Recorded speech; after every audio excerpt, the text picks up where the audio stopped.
you've been white-knuckling your way through adulting with ADHD, burnout, or just too many browser tabs open in your brain, I've got you. Let's hop on a free discovery call where we'll talk ADHD, purpose, and how to stop feeling like a walking to-do list. No weird sales pitches, just real talk. Fierce kindness. Book it now at youradhdguy.com. That's youradhdguy.com. Your future self will high-five you for it. Yeah.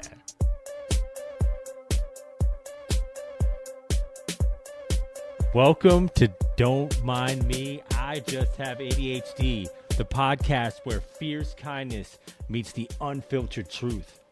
A one-stop shop about all things ADHD, where we smash the stigma and mystery around ADHD, depression, and the masks we wear at work and in life. I'm Ron, your ADHD guy, your guide, and your reminder that being different isn't a flaw. It's a biological advantage, a signal that you were never meant to blend in. You were built to make a difference. Here, we face the struggles that no one seems to get with heart. We unpack the chaos. We build strength through our sensitivity. We turn pain into power. Because kindness isn't weak. It's a revolution. And every time you show up for yourself, that's you taking your life back. So let's make it cool to be different. Let's make it brave. Let's make it yours.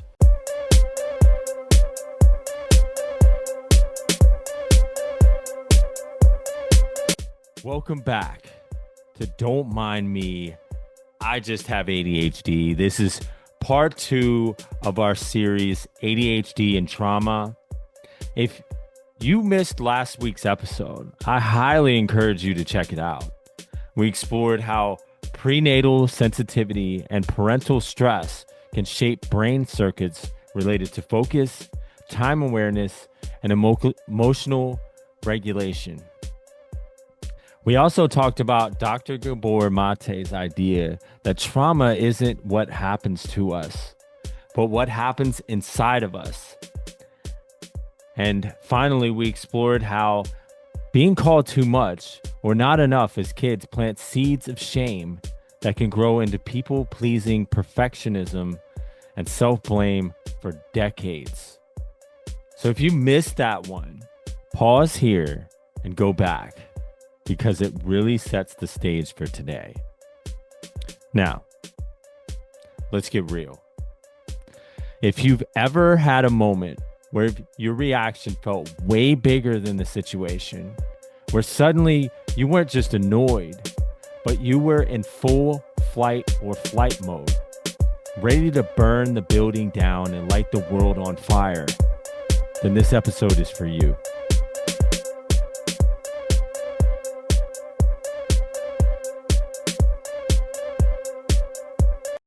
So picture this. You just nailed a big project at work. You're feeling proud. Then you get a text from your partner saying, "Sorry, running late. Do you still want me to come?" In that instant, instead of brushing it off, rage flares up. Your chest tightens. Your jaw locks. You can barely look at them when they finally arrive. What just happened? So if this resonates with you, like Dr. Gabor Maté describes this exact moment from his own life. At 71 years old, successful, admired, and deeply loved, he found himself shutting down in anger at a simple text from his wife after returning home on a flight, literally feeling on top of the world. He was suddenly filled with a sense of rage and couldn't even look at his wife in the eyes or even talk to her for a whole day. And that wasn't because of the text itself. It was because of his wounds from infancy.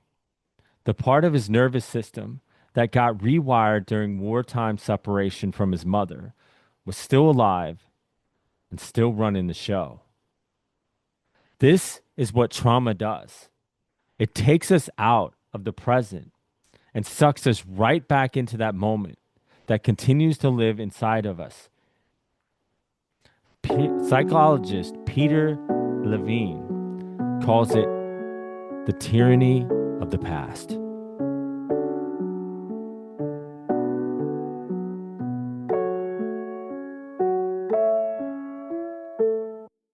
So I know what you're asking. What is trauma really? Now, here's the thing. When most of us hear the word trauma, we think of war, abuse, car crashes.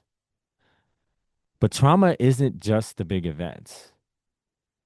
Trauma is an open wound inside that many of us are walking around unaware of. It's the wound left inside of us when something hurtful happens and we lack the safety and support to process it. A lot of trauma can come from a place of abandonment or neglect, and it doesn't even register as trauma for most people. I know that I didn't feel that it was because I was under the impression that abuse could only be physical or sexual. Yeah, growing up, I didn't really see that the fact that my dad wasn't emotionally available as a form of neglect until I had started doing the work on myself and actually talking about it because I thought that that was normal. I but now that I've done that work and really explored that, I understand that that we all need somebody to be emotionally, both parents to be emotionally available to be able to navigate those emotions. But it wasn't something that he could do. So whenever anything emotional showed up in any of my relationships, I would just shut down or get angry because I didn't understand how to deal. I thought that was what you did. Um, and there was a lot of like hate or resentments for my dad that I didn't know where it came from until I started doing that research and exploration. Psychiatrist John Bowlby calls this detachment. He watched children who had been separated from their parents for days or weeks. And when mothers returned, the kids turned away. Some didn't even seem to recognize their own mother. Others alternated between crying and going completely expressionless.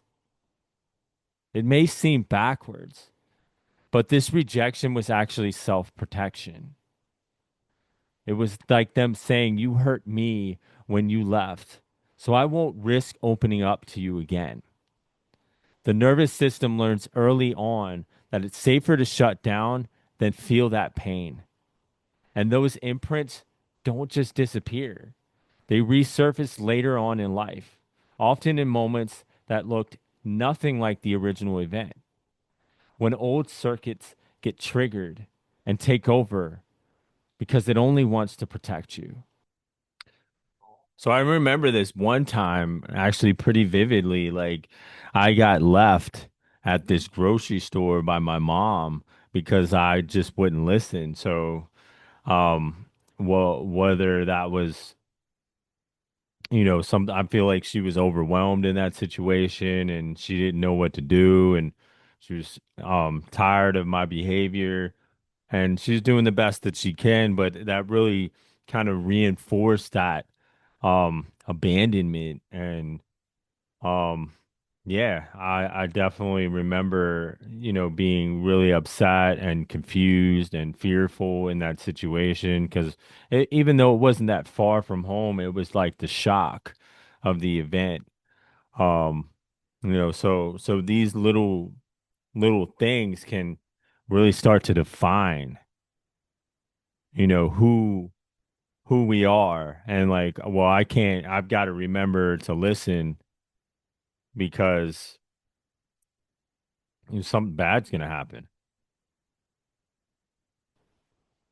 That's why psychiatrist Bessel van der Kolk says all trauma is proverbial.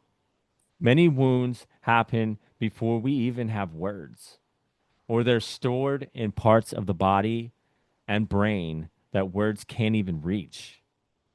As Peter Levine reminds us, that what we consciously remember is just the tip of the iceberg.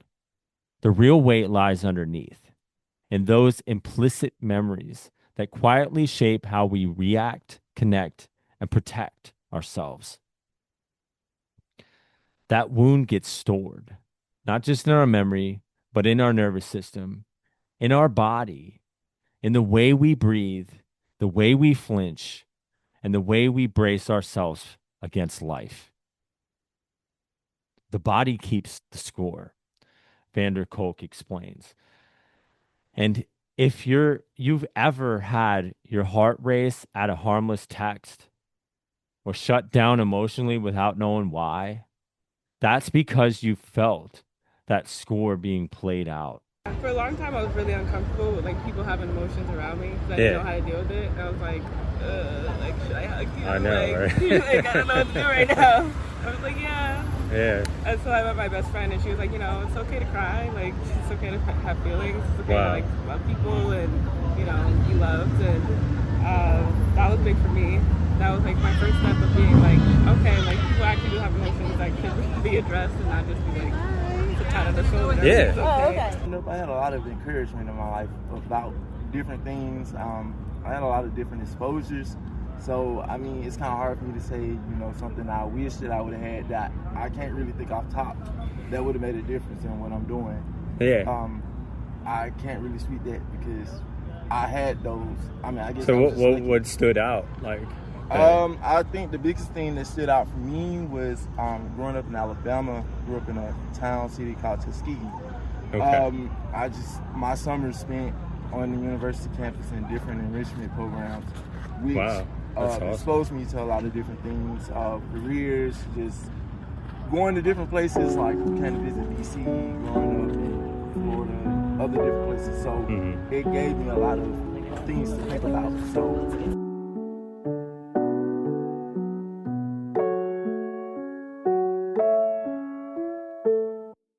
So for those of us with ADHD, this wound often shows up in ways that gets mislabeled as laziness, irresponsibility, or being just too sensitive. So emotional dysregulation is often rooted in early invalidation when our big feelings weren't safe to express. So this often shows up in coping mechanisms such as masking, and we often learn that at an early age. Like if I do this, then I'm going to get in trouble. Or if I run around, they're going to yell at me. Or if I pitch a fit in the middle of a convenience store or a shopping mall, then I'm going to get punished for that. So I've got to hold these emotions inside. And when that happens, it creates a lot of emotional dysregulation because you're coming up with these coping mechanisms and not really actually responding to those emotions in a healthy way. We'll go deeper into that in the next episode. So stay tuned for that. Also, time blindness. It's not just the inability to plan, but a nervous system shaped by unpredictability and stress.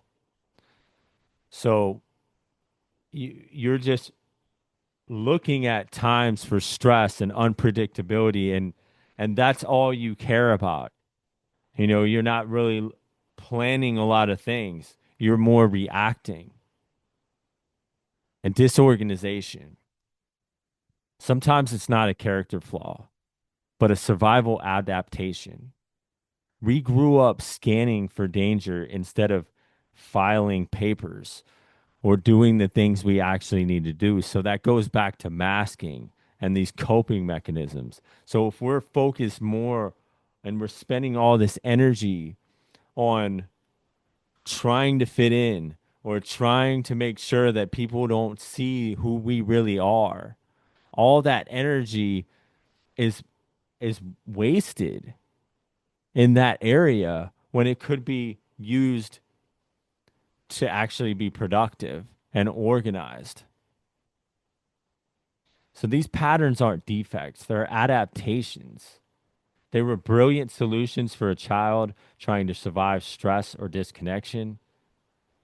They just don't always serve us as adults. I felt like the people always said, oh, you're really smart, but I had a hard time keeping up with things, and so I felt like there's a lot of, what's wrong? Yeah. Just do this. And I think it just made me feel like when I'm not doing those things, when I'm not like, turning things in on time or keeping things organized or paying attention, like I'm bad. And I think that kind of has stuck with me. And I'm trying to find it. Yeah, it can be a little bit traumatic, right? Guilt. Yeah. Yeah. Like guilt when you forget something. Like I forgot a meeting the other day and I felt really guilty. And I don't think people understand how that guilt like then manifests within a person.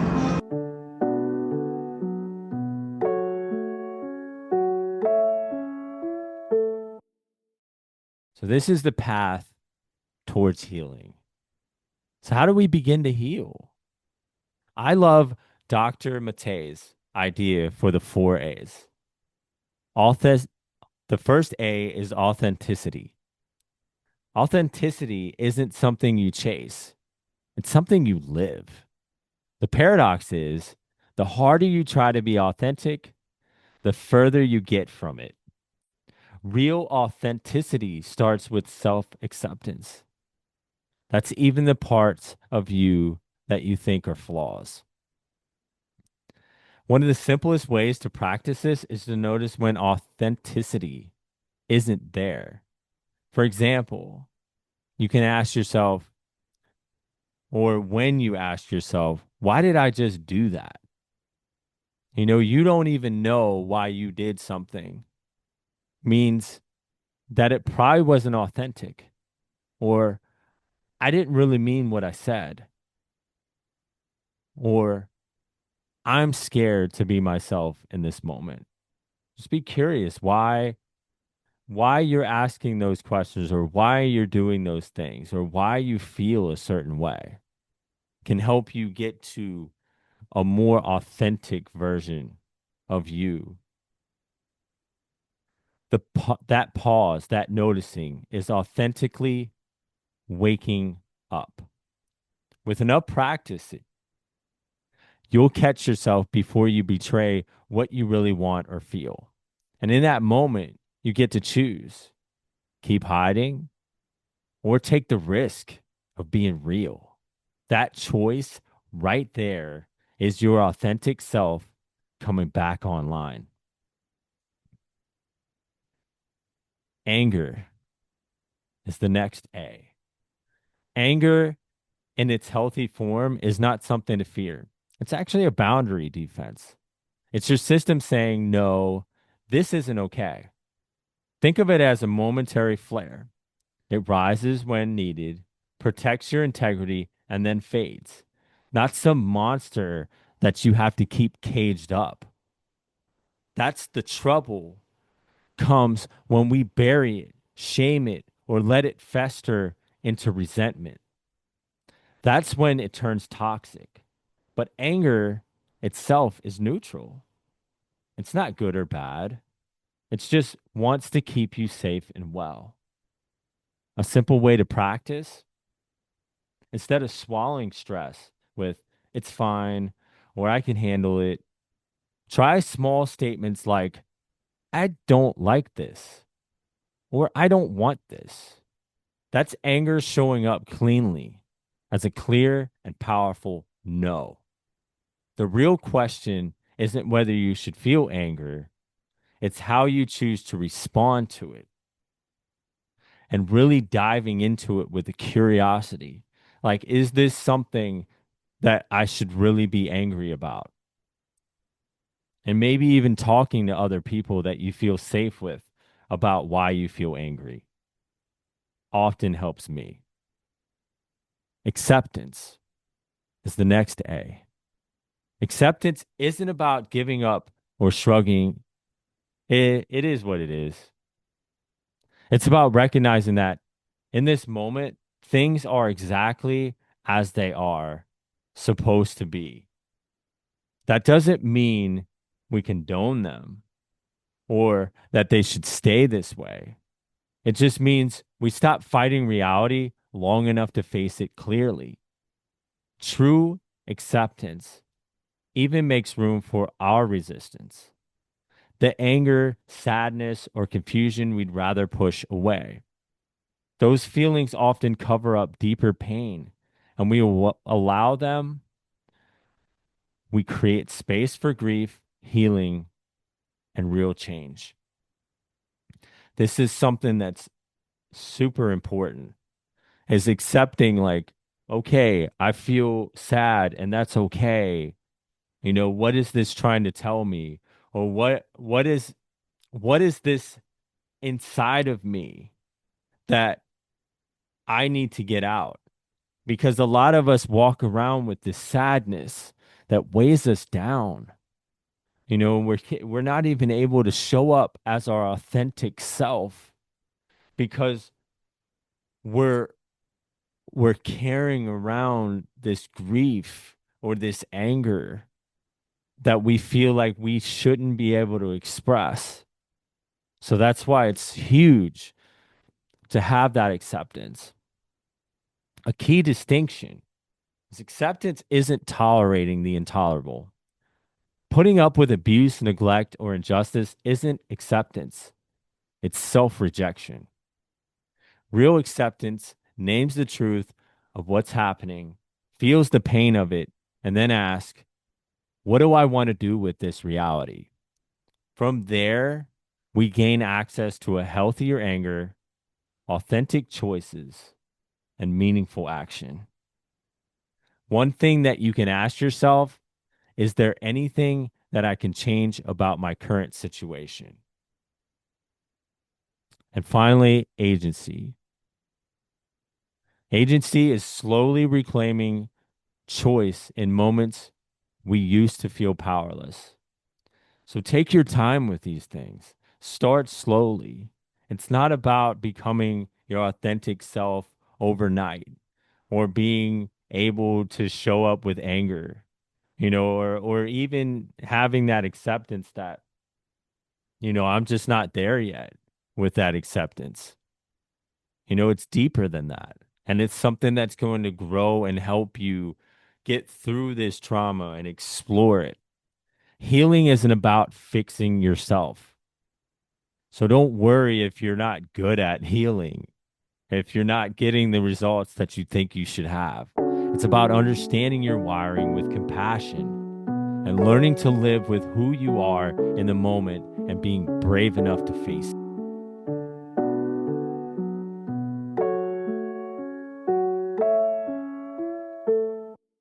So today, we've looked at trauma as an open wound, how it hijacks the present moment, shapes ADHD struggles like emotional dysregulation and time blindness, and why the path back isn't about self-punishment, but self-compassion. But we're not done yet, because next episode, we're going deeper into the shame cycle, why shame is the invisible fuel behind emotional dysregulation, disorganization, and time blindness, and how invisible systems in our culture keep that cycle spinning. If you've ever thought, why can't I just get it together? You won't want to miss it. And hey, if this episode resonated with you and you are ready to start your own journey of reflection and growth, download my free self-discovery journal today. It's a simple tool to help you connect with yourself in a deeper way. And you can get that at youradhdguy.com. It's right at the top. And if kindness matters to you as much as it does to me, follow me on TikTok at ron.solo1 for updates on the Kindness Circle, a space where you can bring your trauma and be met with compassion, or share your stories of kindness, how someone showed up for you, how you showed up for others, or even a small act of kindness you witnessed. Because every story of kindness matters, and yours could be the one that inspires someone else. So that's live, and I'll be there. Just make sure that you follow me on TikTok so you don't miss those opportunities. You don't have to do this alone. So thank you for showing up. I'll see you next time, and as always, subscribe, and may the source be with you.